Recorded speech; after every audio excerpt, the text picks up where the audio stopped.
Poor, pitiful Will Smith, torn between the conflicting desires of conventional chivalrous manhood and the free-willing allure of sexual libertinism.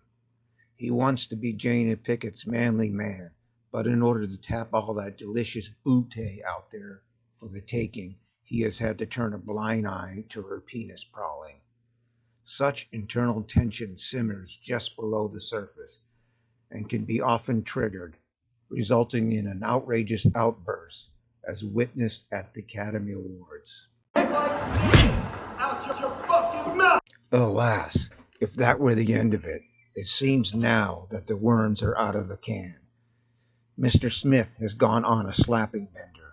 Firstly, taking populist philosopher Howard Stern at his word, Smith approached the former president for insight, figuring if they are so alike, that is, each a married, horny man frequently on the prowl, then why isn't Melania out and about doing a Humpty Hump with every Tom, Dick, and Harry?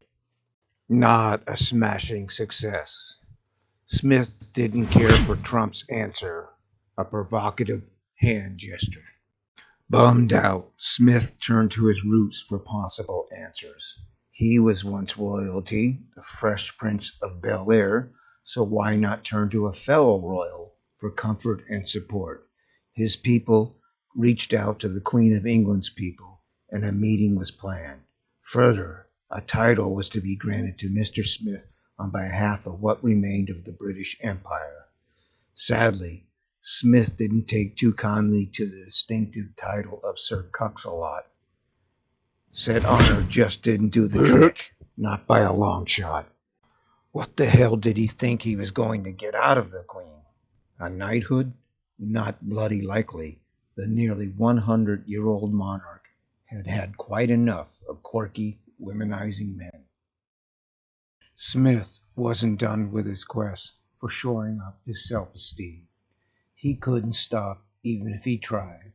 So, if unelected royalty wouldn't assist, he turned to the chosen elite of America, in particular President Joe Biden.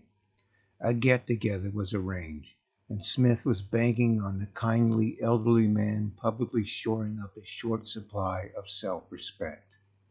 Well, Smith should have done his homework. Mentally adrift, mumbling Biden is the very guy who once referred to a 94-year-old former congressman as an old butt buddy. What chance did Smith have? Semi-senile Biden's ostensibly affectionate icebreaker cracker, "Hey, it's Huckleberry Hound," shattered Smith's latest hope and got that hand flying again. Smith was back to square one, plus his hand was really starting to hurt. Well, maybe high-profile white people didn't have it in them to lift him out of his crisis.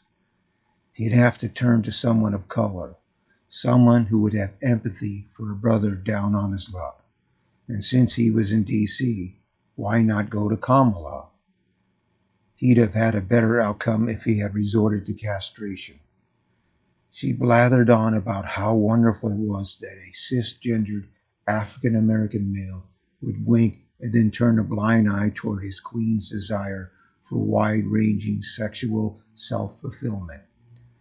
She had more spur-of-the-moment advice ready to bubble out of her motoring mouth, but she was stopped short by the hand. Well, at a dead end, Smith took the Dodgers' way out, rehab, for his outburst and his sore hand. Kamala's face, like her skull, was pretty darn pale.